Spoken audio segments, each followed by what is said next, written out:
சிந்தி சுத்தபோசனம் அனுசரிக்க கடமைப்பட்டிருக்கின்றோம்.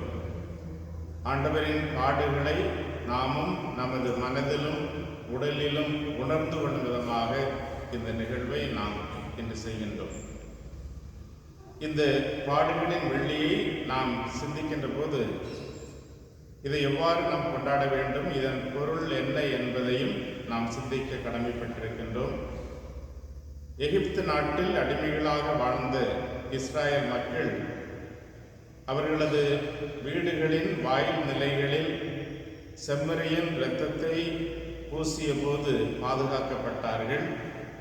புனித ஜான் கிறிஸ்தோஸ்தம் என்ற புனிதர் கூறுகின்ற போது, நமது உடலாகிய தூய் ஆவியின் ஆலயத்தையும் செம்மறியின் இரத்தமாகிய இயேசுவின் திருரத்தமானது அதன் உதடுகளில் பூசப்படுகின்ற போது நாம் தீமையிலிருந்து பாதுகாக்கப்படுகின்றோம் என்று கூறுகின்றார். அதே ஆண்டவர் இயேசு கிறிஸ்துவின் திருவுடல் திருமுழுக்கின் மூலம் நாமும் அவரது பிள்ளைகளாக வாழ அழைக்கப்பட்டவர்கள், மறு கிறிஸ்துகளாக வாழ்கின்றோம். அதுவும் எதிர்நோக்கின் திருப்பயணிகளாக வாழ வேண்டிய இந்த ஜூபிலி 2025 ஆண்டில் இயேசுவின் உண்மை சீடர்களாக வாழ்வதற்கு தேவையான வரங்களை நாம் இந்த நாளில் அவரிடமிருந்து பெற்று பிறருக்கும் வாழ்வாக்குவோம். தவக்காலத்தின் முதல் வெள்ளிக்கிழமை அன்று நாம் எசாயா எழுதிய ஏட்டுச்சுருள் 58ஆம் அதிகாரத்தில் முதல் 9 வசனங்களில் தியானித்தது போன்று, ஆண்டவர் விரும்பக்கூடிய உண்மையான நோன்பு அடிமையின் தலைகளை அவிழ்ப்பதும் பிறருக்கு நன்மை செய்வதும் என்பதை நாம் அறிவோம். தவக்காலத்தின் இறுதி வெள்ளிக்கிழமையாகிய இந்த புனித வெள்ளியில் நாம் உண்மையிலேயே அந்த செயல்பாடுகளை செய்திருக்கின்றோமா என்பதை உணர கடமைப்பட்டிருக்கின்றோம். மேலும் நாம் அத்தகைய பிறருக்காக இறைமகன் இயேசு கிறிஸ்துவை போன்று வெறும் செம்மறியை பலியிடுகின்றவர்களாக அல்ல, மாறாக நம்மையே தியாகம் செய்யக்கூடியவர்களாக வாழவும் அழைக்கப்படுகின்றோம். அவ்வாறு தியாகத்தின் வெளிப்பாடாக தீமையை எதிர்ப்பதற்காக நாம் ஒருவேளை இரத்தம் சிந்த நேரிட்டால் கூட அது உண்மையிலேயே ஆண்டவருக்காக, ஆண்டவரை போன்று அவரது பிள்ளைகளாகிய நாம், சீடர்களாகிய நாம் அவரை பின்பற்றுவதற்கு ஒரு அடையாளமாக அமைய வேண்டும்.